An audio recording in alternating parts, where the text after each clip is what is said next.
रामपुर। पूर्व केंद्रीय मंत्री मुख्तार अब्बास नकवी ने डाला अपना वोट, राजकीय प्रशिक्षण केंद्र दनियापुर पोलिंग बूथ पर मुख्तार अब्बास नकवी ने डाला वोट। मुख्तार अब्बास नकवी ने रामपुर में कमल खिलने की कही बात। रामपुर में हो रहे उपचुनाव के लिए मतदान को सपा विधायक अब्दुल्ला आजम ने कहा धांधली। अब्दुल्ला ने तंज कसते हुए कहा सरकारी संसाधन बर्बाद हो रहे हैं, मैंने पहले ही कहा था सर्टिफिकेट दे दीजिए। अब्दुल्ला आजम ने रामपुर पुलिस प्रशासन पर गंभीर आरोप लगाए। रामपुर के मतदान बूथों पर भाजपा की कैप्चरिंग बताई। अब्दुल्ला आजम ने कहा चेकिंग के नाम पर मतदान केंद्र जाने नहीं जाने दे रही पुलिस।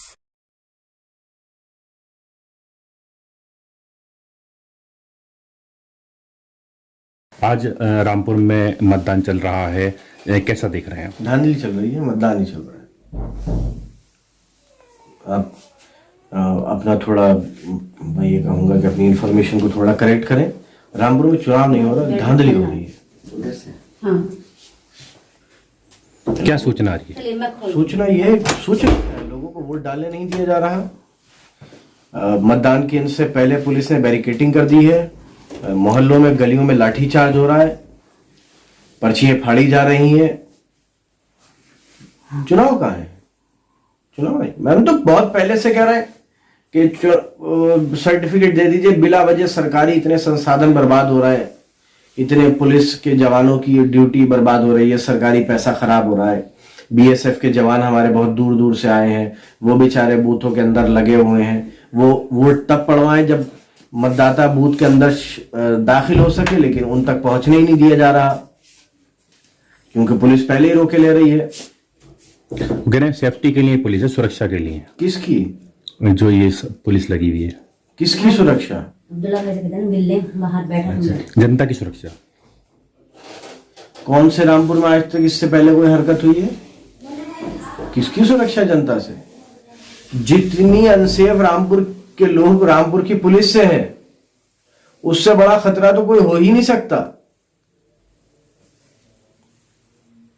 जितना उत्पीड़न रामपुर में पुलिस ने किया है, उतना तो शायद हो ही नहीं सकता, मुमकिन ही नहीं है। किससे सुरक्षा करेंगे? शांतिपूर्ण तरीके से अब तक का मतदान है, 3% हुआ है सुबह से। बस ये भी बहुत हो गया। मुझे तो उम्मीद थी 5 बजे तक 3% होगा। बहुत हो गया। 3% आप गैर मामूली समझ रहे हो? इतने ही पर डांट पड़ जाएगी ऊपर से। फिर 3% हुआ कैसे? आप इधर चले जाइए डिग्री कॉलेज की तरफ, एक बूथ पे 2 वोट पड़े सुबह से अभी तक। 3% बहुत हो गया। मेरे ख्याल से रामपुर को तो पूरे देश में सबसे ज्यादा मतदान के लिए पुरस्कृत करेगा चुनाव आयोग। बहुत वोट पड़ गए, 3% पड़ गए। मुझे नहीं उम्मीद थी, मैंने सोचा 5 बजे तक 3 पड़ेंगे।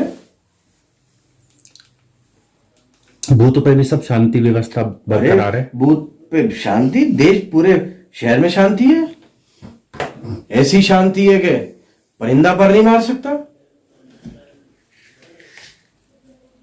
ऐसी शांति है कि परिंदा पर नहीं मार सकता।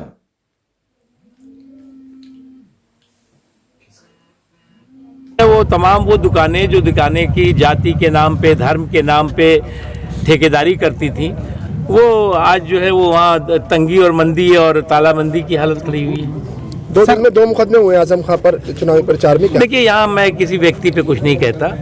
कानून का अपना काम है, वो कानूनी जो प्रक्रिया है वो अपने वो करेंगे।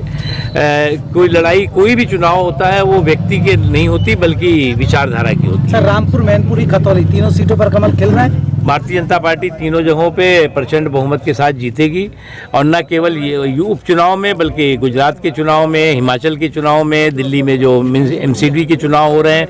क्योंकि एक चीज़ आपने देखा होगा कि नरेंद्र मोदी जी की तपस्या की ताकत और परिश्रम के परिणाम का असर समाज के सभी वर्गों में बहुत साफ, बहुत स्पष्ट तौर से दिखाई पड़ता है। राज्य महिलाओं ने आवाज उठाई है कि आजम खां की गिरफ्तारी को लेकर। कानून अपना काम करेगा, कानून अपना काम करेगा। मैं उस पर कुछ लोगों का मानना है कि रामपुर में ईगो की लड़ाई हो रही है, मुद्दे कहीं किनारे छूट गए हैं। देखो, मुझे लगता है ईगो वगैरह की लड़ाई तो होनी भी नहीं चाहिए।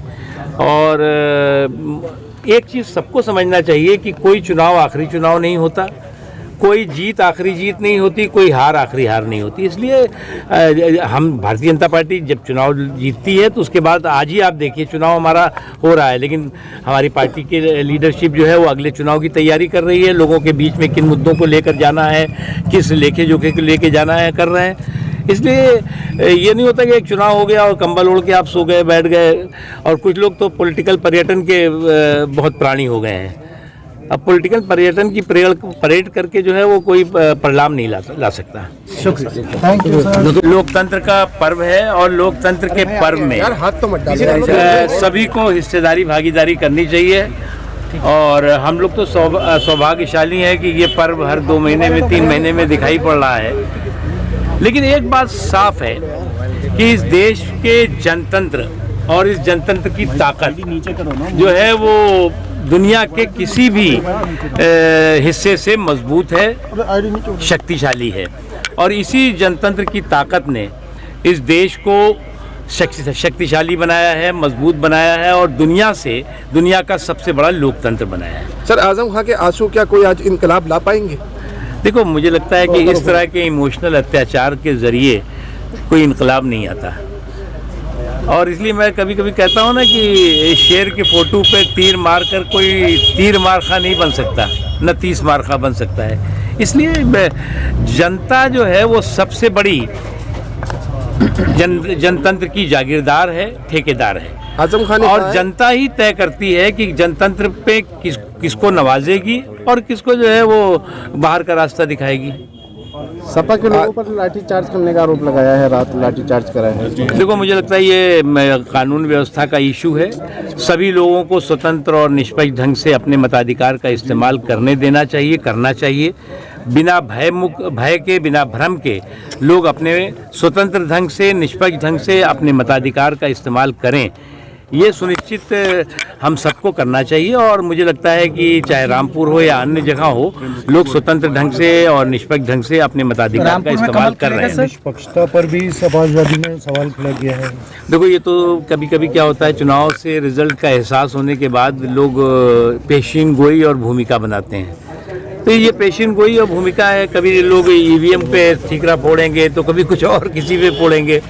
तो इस तरह की भूमिकाओं से जो है वो आपको कोई फायदा होने वाला नहीं है। आजम खान ने कहा वोट देने का अधिकार छीना है, वोट मांगने का अधिकार नहीं छीना गया है। बिल्कुल है, वो किसने कहा कि वोट मांगने का अधिकार नहीं है। लेकिन एक बात और भी है कि जो अब्दुल के वोटों की सांप्रदायिक तिजारत थी वो अब समावेशी विकास की इबारत बन चुकी है। और उसमें फ़र्क हो चुका है। अब जो पहले लोग अब्दुल के वोटों की सांप्रदायिक तिजारत करते थे, आज समावेशी विकास की उसकी इबारत की वजह से जो है वो तमाम वो दुकानें जो दुकानें की जाति के नाम पे, धर्म के नाम पे ठेकेदारी करती थी, वो आज जो है वो वहाँ